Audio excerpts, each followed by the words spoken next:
একদিকে যুক্তরাষ্ট্র বলছে এক এক দিন এক এক কথা, অন্যদিকে সৌদি কাতার ঘুরে চলেছেন ইরানের পররাষ্ট্রমন্ত্রী আব্বাস আরাকচি। পরমাণু আলোচনাকে কেন্দ্র করে মধ্যপ্রাচ্যের আকাশে যেন অদৃশ্য এক উত্তেজনা, যেখানে পর্দার আড়ালে চলছে এমন এক কূটনৈতিক যুদ্ধ যার পরিণতি বদলে দিতে পারে গোটা অঞ্চল। আর তার মাঝেই ঘোষণা এলো, ওমানে বসতে যাচ্ছে ইরান যুক্তরাষ্ট্রের চতুর্থ দফার পরমাণু আলোচনা। কিন্তু প্রশ্ন উঠছে, আলোচনা নাকি প্রহসন? কারণ ওয়াশিংটন থেকে এখনো আসছে বিপরীত বার্তা। সম্প্রতি এক সাক্ষাৎকারে ইরানের পররাষ্ট্রমন্ত্রী আব্বাস আরাকচি স্পষ্ট জানিয়ে দিয়েছেন, ওমানে বসতে যাচ্ছে পারমাণবিক আলোচনার চতুর্থ পর্ব। সময় এখনো নির্ধারিত নয়, কারণ ওমান এখনো চূড়ান্ত কোনো সংকেত দেয়নি। তবে দিন নিশ্চিত, তা হলো রবিবার। তবে শুধু বৈঠকের ঘোষণা নয়, সৌদি আরব ও কাতার সফর সম্পর্কে আরাকচি জানান, এই সফরের উদ্দেশ্য একটাই, আর তা হলো আঞ্চলিক দেশগুলোর সঙ্গে পরামর্শ করা।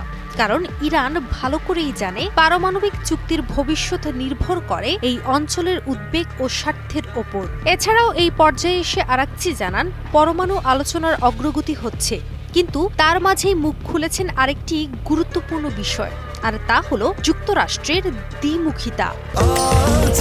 স্বাস্থ্যকর অল টাইম হানিকম, সব সময় অল টাইম হেলদি লাইফ।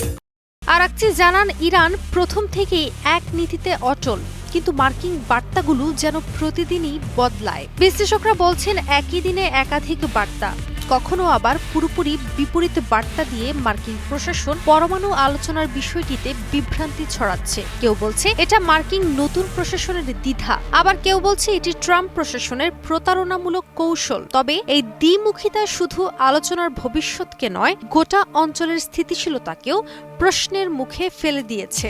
আরাকচির বক্তব্যে বরাবরই বোঝা গেছে, ইরান চাইছে চুক্তি হোক, কিন্তু সম্মান নিয়ে। মাথা নত করে ইরান কোনো সিদ্ধান্তে পৌঁছাবে না। কূটনৈতিক বিশ্লেষকরা বলছেন, এজন্যই আরাকচি সফর করছেন সৌদি, কাতার, ওমান জুড়ে।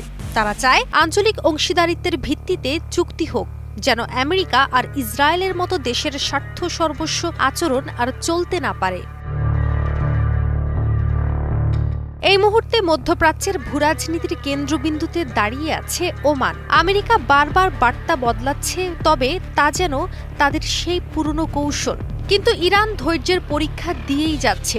বিশ্লেষকরা বলছেন, আব্বাস আরাকচির সফর এবং তার বক্তব্য দেখিয়ে দিল, ইরান এখন আর সেই একঘরে দেশ নয়, বরং সে এখন মধ্যপ্রাচ্যের এক দায়িত্বশীল শক্তি, যে যুক্তরাষ্ট্রের দ্বিচারিতা চিনতে শিখেছে আর তা মোকাবেলা করার জন্য প্রস্তুত। চতুর্থ দফার এই বৈঠকে যদি সত্যি সমঝোতা হয়, তবে তা ইরানের প্রতীক্ষার জয়। আর যদি না হয়, তাহলে প্রশ্ন উঠবে, যুক্তরাষ্ট্র আদৌ আলোচনায় বিশ্বাস রাখে কিনা।